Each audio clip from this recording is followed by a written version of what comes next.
Hello, ಎಲ್ರು ಹೇಗಿದ್ದೀರಾ? ನಾನು ಲಾಸ್ಟ್ ಮಿನಿ ಪೈನಾಪಲ್ ವಿಡಿಯೋ ಹಾಕಿದ್ದು ಇಷ್ಟೊಂದು ರೆಸ್ಪಾನ್ಸಸ್ ಬರುತ್ತೆ ಅಂತ ಅನ್ಕೊಂಡೇ ಇರಲಿಲ್ಲ. ತುಂಬ ಜನ ಅದನ್ನ ನೆಡಿ, ಅದು ಆರ್ನಮೆಂಟಲ್ ಪೈನಾಪಲ್ಲು ಅದು ಇದು ಅಂತ ತುಂಬ ಜನ ಸಜೆಸ್ಟ್ ಮಾಡಿದ್ದೀರಾ. ಸೊ ಈ ಪೈನಾಪಲ್ನ ವಿಡಿಯೋದಲ್ಲಿ ನೋಡಿದವರು ಮನೆಗೆ ಬಂದು ವಿಡಿಯೋದಲ್ಲಿ ಇನ್ನೂ ಒಂಚೂರು ದಪ್ಪ ಕಾಣ್ತಿತ್ತು, ಇಲ್ಲಿ ಇನ್ನೂ ಚಿಕ್ಕದಾಗಿದೆ ಅಂತ ಹೇಳ್ತಿದ್ರು. ಸೊ ನಾನು ನಿಮಗೆ ರಿಯಲ್ ಪೈನಾಪಲ್ ಜೊತೆ ಸೈಜ್ ತೋರ್ಸಕ್ಕೆ ತಂದಿದ್ದೀನಿ. ಇಲ್ಲಿ ನೋಡಿ, ಇದು ಹಬ್ಬಕ್ಕೆ ತಂದಿದ್ದು ನಾರ್ಮಲ್ ರಿಯಲ್ ಪೈನಾಪಲು. ಇದು ಡೆಕೋರೇಟಿವ್ ಆರ್ನಮೆಂಟಲ್ ಪೈನಾಪಲ್ಲು. ಸೈಜ್ ನೋಡಿ ಇಷ್ಟೇ ಇರೋದು, ತುಂಬಾ ಚಿಕ್ಕದು.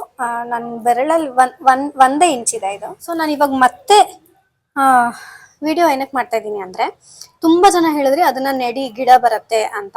ಒಂದಿಬ್ರು ನಮ್ಮ ಮನೇಲಿ ಇದೆ, ನಮ್ಮ ಮನೇಲಿ ನೆಟ್ಟಿದ್ದೀವಿ ಅಂತೆಲ್ಲ ಹೇಳಿದ್ರಿ. ಆ್ಯಂಡ್ ಇನ್ನೂ ಒಬ್ರು ಹೆಂಗೆ ನೆಡೋದು ಅಂತೆಲ್ಲ ಪಾಪ ಫೋಟೋಸ್ ಎಲ್ಲ ಕಳಿಸಿದ್ರು. ಅದಕ್ಕೆ ನಾನಿವಾಗ ಹಂಗೆ ಡ್ರೈ ಮಾಡೋದು ಬೇಡ, ಹಾಳು ಮಾಡೋದು ಬೇಡ, ನೆಡೋಣ, ಹೆಂಗೆ ಬರುತ್ತೆ ನೋಡೋಣ, ಟ್ರೈ ಮಾಡೋಣ ಅಂತ ನಿಮ್ಮ ಮುಂದೆ ಮತ್ತೆ ತಗೊಂಡು ಬಂದಿದ್ದೀನಿ ಪೈನಾಪಲ್ನ. ವಿಕಾಸ್ ಬಂದು ಡೈರೆಕ್ಟಾಗಿ ನೆಡಬೇಡ, ಇದನ್ನ ತೆಗೆದು ನೀರಲ್ಲಿ ಹಿಡು, ರೂಟ್ಸ್ ಬಂದಮೇಲೆ ನೆಡೋಣ ಅಂತ ಹಾಗೆ ನೆಡ್ತೀನಿ, ನೋಡೋಣ. ಸೊ ಇದರಲ್ಲಿ ನೀರು ಹಾಕಿ ಹಿಂಗೆ ಗಿಡ ಅಲ್ಲ, ನಾರ್ಮಲ್ ಪಾಟಲ್ಲಿ ನಾನು ಸುಮ್ಮನೆ ಚುಚ್ಚಿದ್ದೆ.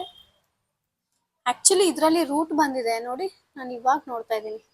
ಇಲ್ಲಿ ಇನ್ನೂ ಒಂದು ಪೈನಾಪಲ್ ಬರ್ತಾ ಇರೋ ಥರ ಏನೋ ಬಂದಿದೆ. ಇದನ್ನ ಫಸ್ಟ್ ಇದರಲ್ಲೂ ಅಷ್ಟೇ ರೂಟ್ ಬಂದಿದೆ. ನಾನು ವಿಕಾಸ್ ಅವ್ರಿಗೆ ಕಾಲ್ ಮಾಡಿ ಕೇಳಿದೆ, ಅವ್ರಿಗೆ ಇದ್ರ ಗಿಡಗಳ ಬಗ್ಗೆ ಐಡಿಯಾ ಚೆನ್ನಾಗಿದೆ. ಸೊ ರೂಟ್ ಬಂದಿರೋದನ್ನ ಹಾಗೆ ನೆಟ್ಬಿಡು, ರೂಟ್ ಬರದೇ ಇಲ್ಲದೆ ಇರೋದನ್ನ ಬೇಕಾದ್ರೆ ನೀರಲ್ಲಿಟ್ಟು ಅಥವಾ ಬರೀ ಜುಟ್ಟನ್ನ ನೆಡು ಅಂತ ಅಂದರು. ಇದರಲ್ಲಿ ಎಲ್ಲ ಮೂರಲ್ಲೂ ರೂಟ್ ಬಂದಿದೆ ನೋಡಿ, ಇದರಲ್ಲೂ ಬಂದಿದೆ ಎಕ್ಸ್ಟ್ರಾ. ಈ ಮೂರನ್ನ ಹಾಗೆ ರೂಟ್ ಸಮೇತನೇ ನೆಡ್ತೀನಿ. ಈ ರೂಟ್ಸ್ ಬಂದ ಮೇಲೆ ನನಗೆ ಯಾಕೋ ಗಿಡ ಬರುತ್ತೆ ಅಂತ ಅನ್ನಿಸ್ತಾ ಇದೆ. ನಾನು ಈ ಮೂರು ರೂಟ್ ಆಲ್ರೆಡಿ ರೂಟ್ ಬರ್ತಾ ಇರೋದ್ರಿಂದ ಈ ಮೂರೂ ಗಿಡ ನೆಡ್ತಾ ಇದ್ದೀನಿ. ಇನ್ನೊಂದನ್ನ ಹಾಗೆ ಇಟ್ಟಿದ್ದೀನಿ. ಯಾರೆಲ್ಲ ನನಗೆ ಇದನ್ನ ಗಿಡ ನೆಡಿ ಬರುತ್ತೆ ಅಂತೆಲ್ಲ ಸಜೆಸ್ಟ್ ಮಾಡಿದ್ರಿ ಅವ್ರಿಗೆಲ್ಲ ತುಂಬಾ ಥ್ಯಾಂಕ್ಸ್. ಇಲ್ಲಾಂದರೆ ನಾನು ಹಾಗೆ ಬಿಸಾಕ್ಬಿಡ್ತಿದ್ನೋ ಏನೋ. ಸೊ ನೆಕ್ಸ್ಟ್ ಗಿಡ ನೆಟ್ಟ ಮೇಲೆ ಗಿಡ ಬರುತ್ತಾ ಇಲ್ವಾ ಏನಾಗುತ್ತೆ ಅಂತ ನೆಕ್ಸ್ಟ್ ವಿಡಿಯೋ ಮಾಡಿ ಹಾಕ್ತೀನಿ. Thank you.